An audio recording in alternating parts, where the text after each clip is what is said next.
A nossa entrevistada de hoje é Gisele Oliveira, ela que é formada pela Universidade Federal de Mato Grosso do Sul em jornalismo e atualmente atua como coordenadora da assessoria de imprensa aqui da Governadoria do Estado. Gisele, conta pra gente o que te motivou a escolher a profissão de jornalista. Eu acho que eu sempre quis ser jornalista porque eu sempre gostei muito de ler e de escrever, desde muito nova mesmo. Então, mesmo sem entender jornalismo como profissão, eu gostava de mexer com letras, com texto. E aí, assim, eu entrei na faculdade em 91. As opções nesse campo que eu gostava não eram muitas, né? Que não fosse para o campo de educação, que fosse alguma coisa na área de ciências humanas. Aí eu falei, jornalismo é o que eu gosto mesmo. Nem tanto pelo glamour, que tinha muito na época de TV, desse jornalismo de você mostrar a cara, mas por gostar de texto, de fazer texto, de ler texto. Legal. E como você vê a ética no jornalismo? Olha, você falar em ética no jornalismo, eu vejo o seguinte, a gente tem uma grande questão que compromete a ética no jornalismo, que é a não regulamentação da profissão de jornalista que a gente não tem hoje no Brasil. Por falta dessa regulamentação, o jornalista hoje não é um profissional regulamentado. Tá? Por fato da Constituição atribuir a livre expressão a qualquer cidadão, que é muito justo, hoje eu posso fazer um texto, assinar no jornal, como um engenheiro pode fazer um texto, como um médico pode fazer um texto. É a livre expressão. Tem discussão para mudar isso. Eu acredito que deveria mudar e que tinha que ser feita essa regulamentação para ter exigência de diploma, de formação superior. Hoje não tem essa exigência e isso compromete muito a ética. Tá? Por quê? Uma pessoa pega um financiamento de alguém que tem interesse e abre um jornalzinho, abre um site hoje em dia. Sem compromisso com a ética, muitas vezes. O compromisso diretamente com quem está financiando para ela ter uma vitrine. Eu acho que está comprometida a ética e muito por essa questão da regulamentação da profissão e da não exigência do diploma de curso superior para jornalismo. E quais as dificuldades que você enfrentou na sua carreira desde que você começou, após se formar como jornalista, até hoje? Olha, eu sempre trabalhei em assessoria de imprensa. Para ser bem sincera com você, eu mais sei de histórias, de dificuldades de colegas que passaram pelos veículos, principalmente os jornais. Porque em assessoria de imprensa, você tem mais liberdade para trabalhar porque você está atrelado ao seu assessorado, independente. Você vive até menos esse conflito ético. Você não vai divulgar informação errada, você não vai divulgar informação falsa, você vai primar pela verdade como jornalista de um veículo de imprensa normal. Mas a sua linha é muito mais definida. Eu quero levar a informação desse grupo, dessa empresa, dessa administração pública da melhor maneira que eu puder. Então, assim, a dificuldade maior que eu posso dizer que eu enfrentei sempre foi uma questão de estrutura física. Você querer fazer um trabalho legal e você, às vezes, não ter pessoal suficiente, não digo nem aqui, mas assim, ao longo desses anos, pessoal suficiente, equipamento, sabe, essas coisas que demoram mais a chegar. Porque, particularmente na assessoria, muitas dificuldades que quem está no veículo impresso, principalmente o veículo impresso diário, não vejo tanta. E talvez uma outra dificuldade é lidar com a formação, às vezes, não tão boa de gente que está chegando no mercado, por conta também dessa não exigência de formação, sabe? Aí você, às vezes, chega num evento, numa pauta, tem cheio de gente nova que está numa situação para a qual não está muito preparada. Em termos de relacionamento, eu acho que essa é uma dificuldade que a gente enfrenta às vezes. Mas fora isso, não vejo tanto como para quem está na imprensa diária, na assessoria. Tem essa vantagem, é isso que eu gosto. E como a comunicação é muito ampla, a gente acompanha diariamente muitas falhas éticas por parte dos profissionais de comunicação. Como você vê essas falhas em massa, muitas vezes? Às vezes eu mando e-mail, olha, tal coisa está errada, até digo nem questão de conteúdo, falando de jornalismo particularmente, não só da comunicação em outras áreas. A gente vê erros primários, que não é da formação da faculdade do comunicador, é da formação dele de primeiro grau e de segundo grau. E você não saber como escrever uma ideia, como escrever uma palavra, né? Então, assim, eu acho que hoje, com internet, com redes sociais, com blogs, o cidadão, o leitor tem muito esse papel de tentar ajudar a corrigir essas falhas, né? Porque até um tempo atrás, a pessoa recebia um jornal um dia, ela podia ver erros de precisão de informação, de coisa escrita. O que ele ia fazer? Ele ia mandar uma carta para o jornal, vai chegar dali tanto dia, vai responder ou não. Então, existem muito mais falhas hoje em dia, porque você tem muito mais veículos, mas também você tem muito mais formas de monitorar e cobrar quem emite a informação, e muito com a participação do público, do leitor, particularmente. Qual a sua opinião sobre o individualismo de hoje e como isso interfere no bom andamento das atividades? Olha, individualismo, pela experiência que a gente tem, acontece muito no caso de quando você lida com os grandes veículos de comunicação. Aí você sente situações de individualismo.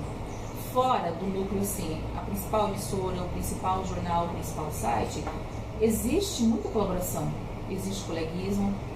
Agora, nos grandes veículos, porque são mais cobrados, porque o profissional vai para uma agenda com a proposta de fazer uma matéria de rede, e aí ele vai focado na pauta dele. Aí isso acontece. Sabe, um quer dar um furo e não está às vezes preocupado que a forma como ele conduziu uma entrevista, como ele agiu numa pauta, uma agenda, a gente lida com o setor público, a gente chama muito assim, não é muito visto o lado da outra emissora, do outro jornal. Mas, assim, acontece pontualmente nessas situações, assim, os grandes veículos, que eles são mais cobrados, os que vai a campo, né, os repórteres, principalmente as equipes, como eles são mais cobrados, eles têm que voltar, têm que dar conta daquela pauta, e muitas vezes não olham realmente porque seria o bom para o coletivo. Mas eu não vejo que seja um problema tão grande, não. De modo geral, a maioria dos veículos hoje são mais ou menos o mesmo padrão, fora os grandes, eu acho que tem muita colaboração no meio. E, na sua opinião, quais as características são imprescindíveis para um bom profissional? Um bom profissional de comunicação. Isso. Olha, a gente está falando de ética, tem coisa que é básica, né? Seja comunicação ou qualquer outra área. Tem uma coisa que a gente aprende na faculdade, nos primeiros anos, que os professores falam assim: o jornalista tem que ter o compromisso com a verdade.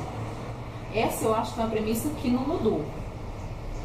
Mesmo com o crescimento das faculdades, com o advento das novas mídias, isso sim é uma doutrina antiga e essa não muda nunca. Então, assim, no nosso meio particularmente, seja eu que sou assessora, seja alguém de um veículo que venha questionar o órgão que eu assessoro, seja alguém que seja um veículo não contrário ao órgão também, o compromisso com a verdade é essencial. Então, tanto do veículo, de quem é do veículo, como do profissional. Uma premissa antiga também, que eu acho que continua essencial, você se informar. Você vai em busca de repercutir, de uma declaração, de um detalhamento, mas você não pode sair da sua redação, ou mesmo da sua agência, sem saber o que você vai fazer num evento, numa entrevista. Então, assim, você se preparar para o trabalho que você vai executar. Assim como os profissionais. Às vezes parece que a gente não precisa disso, porque a comunicação não mexe com vidas, eu não mexo com dinheiro. Mas não é assim. Eu vou sair daqui, eu vou fazer um trabalho seja uma autoridade, seja uma dona de casa, seja um morador de bairro lá, eu tenho que saber aquela história que eu vou contar, eu tenho que ter uma base da história que eu vou contar. Então, você se informar, sair informado, você ter o compromisso com a verdade e, assim, tentar buscar o tão difícil equilíbrio, né? Tão difícil equilíbrio. Eu tenho na cabeça, assim, que eu vou contar essa história, se a minha ideia não é deturpar, não é prejudicar esse ou beneficiar dele, eu vou tentar da melhor maneira possível contar uma história que seja mais próxima da realidade possível, né? O que é difícil na nossa profissão, porque é tudo muito subjetivo, não é como um advogado que faz a documentação dele com base no que diz a lei, o médico que faz uma cirurgia com base na maneira. É muito subjetiva a comunicação, então esse compromisso de buscar o equilíbrio é um grande desafio, mas é essencial também. Você tem algum objetivo que você ainda não alcançou na sua carreira?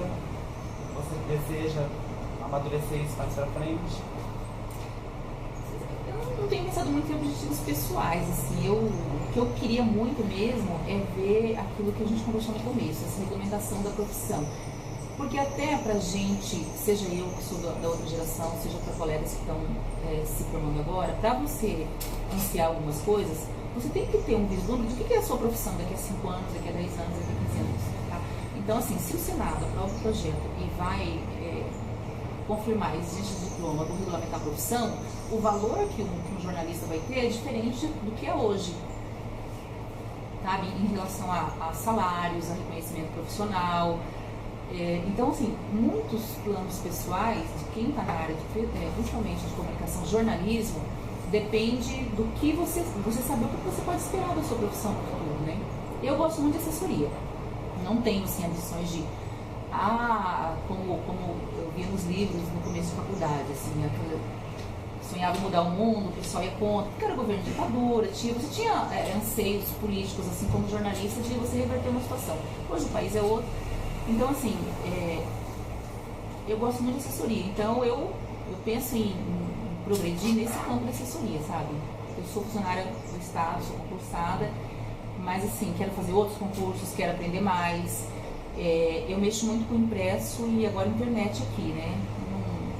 Mas, assim, você conhecer mais a área de assessoria, por exemplo, em televisão ou em novas mídias também. Eu acho que as minhas ambições mais são adquirir conhecimento do que almejar, assim, progressão, ser superior a alguém, o que seja, mas adquirir conhecimento. Porque a gente nunca alcança tudo, né? Porque cada vez a gente não fala mal. E com relação aos veículos de comunicação aqui de Campo Grande, na sua opinião, eles são éticos?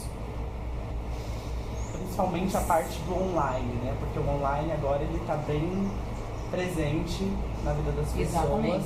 E é ele que tem causado os grandes impactos em função das redes sociais e tudo mais. Como você vê isso? Se eles são éticos, qual é a sua opinião? Acho que se a gente fosse perguntar para quem está nos veículos, todo mundo vai dizer que tem, só que assim, eu tenho a minha, você tem a sua. Não deveria ser assim, né? Eu acredito que os veículos ainda estão na situação de estar vinculado a interesses diferentes. Eu não te diria que hoje existe um veículo em Campo Grande que seja absolutamente isento, que tenha a posição central de não ter interesse em atender esse ou aquele grupo, seja econômico ou político. Não vejo que exista isso em Campo Grande. Assim, o mínimo de bom senso, de conhecimento que a gente tem, você percebe que existem interesses de um grupo ou de outro. Agora, isso é falta de ética? Não me cabe julgar. De repente, o veículo, ao tomar uma posição, ele entende que seja o papel dele estar atrelado a esse grupo, porque ele acha que é o grupo correto, porque é o grupo que atua de forma mais ética. Então ele fala, não, eu vou atuar sempre me pautando por esse tipo de informação, porque eu acredito que esse grupo está errado, esse grupo político, esse grupo econômico, né? Então, assim, entraria na subjetividade da ética. Mas se eu fosse olhar como leitora, por exemplo, não como assessora, como jornalista, como leitora dos sites, eu consigo diferenciar, para mim fica muito claro. O jeito que eu recebo aquela informação, ela não me convence pela forma que ela está lá, pelo conhecimento que eu tenho. Claramente está atrelado a um grupo ou outro. Mas não diria que isso é falta de ética, é o entendimento ético de cada um dos grupos, né? E dentro da sua vida pessoal, existe algum princípio que a sua família, ou até mesmo você tenha adquirido com a vida, você atribuiu ele dentro da sua profissão? Olha, eu voltaria para responder essa pergunta um pouquinho que a gente conversou aquilo antes, quando você falou da relação das pessoas, né, entre si, que eu comentei a questão dos grupos, dos veículos agirem entre si.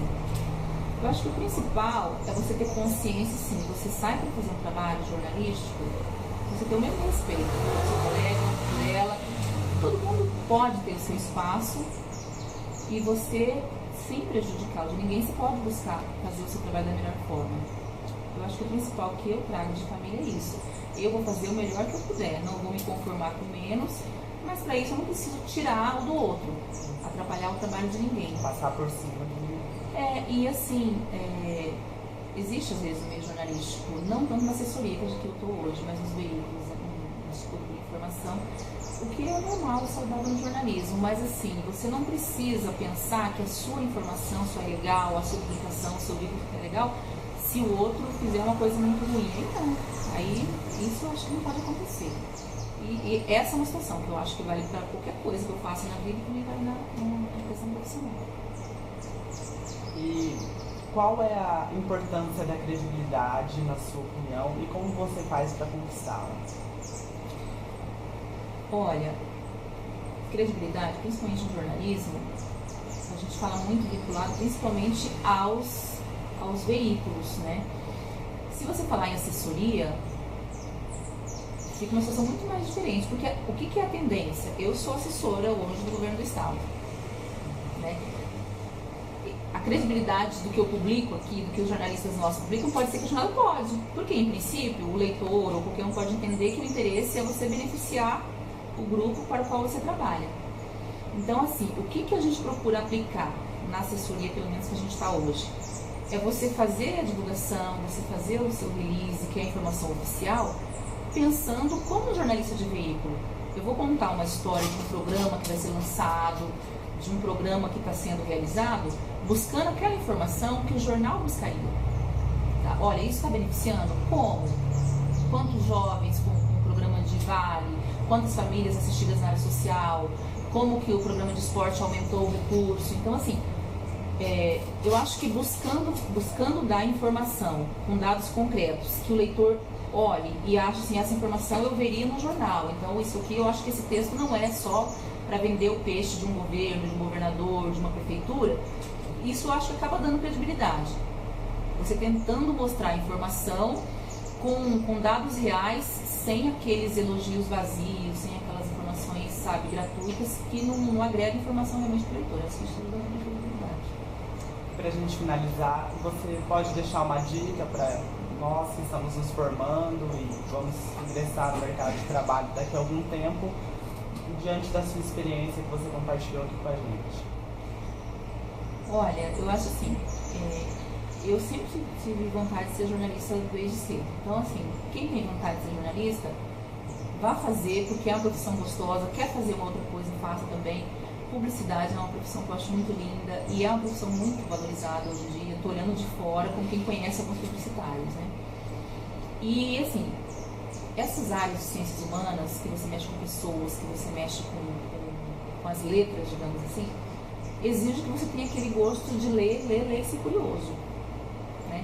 Não tenha preguiça de voltar nos livros, embora você tenha mil maneiras de consultar, de ler na internet hoje em dia, nada como um bom livro. Então, lê tudo. Lê, discute, usa rede social, mas também usa outros meios de buscar informação. Porque qualquer trabalho que você vai fazer na área de comunicação vai ficar muito melhor quanto mais informado você mesmo tiver, seja para levar a sua informação como publicitário, como jornalista, como MP. Leitura, eu não sei se é porque eu gosto muito, mas a dica que eu dou para criança, para adulto, lê, que nada é perdido. Conhecimento, né, para a sua vida toda. Tá certo, Gisele, muito obrigado pela sua entrevista. Obrigada a vocês, sucesso, sejam bons profissionais. Se encontrem aí pela vida.